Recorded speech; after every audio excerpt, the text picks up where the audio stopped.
गत आईसीसी टी20 विश्वकप रे भारत सेमिफाइनल में परास्त हेबा परे बीसीसीआई पक्षरु चेतन शर्मा नेतृत्वाधीन चयन कमिटी को बरखास्त करिथिला। एथिसह चयनकर्ता पद सकाशे दरखास्त मध्य आह्वान करा जायथिला।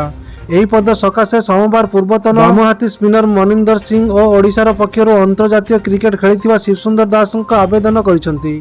यह छडा पूर्वतन विकेट कीपर नयन मंगिया मध्य आवेदनकारी मध्य सामिल होइचंती। आवेदन दाखल पई बीसीसीआई पक्षरु नवेम्बर 28 तारिख अंतिम दिन रहिथिला।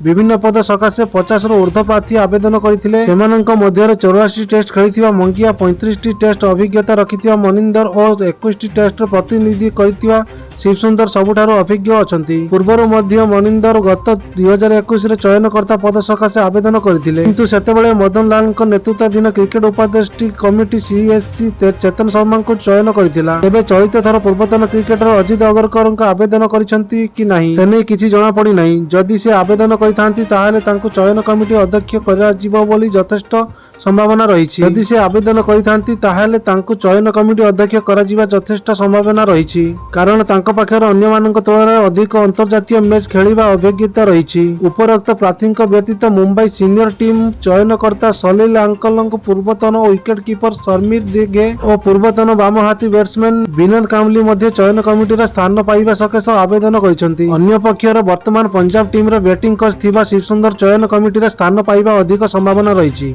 कारण ईस्ट जोन रे टेस्ट खेलिथिबा खेलाड़ी यथेष्ट कम अछंती।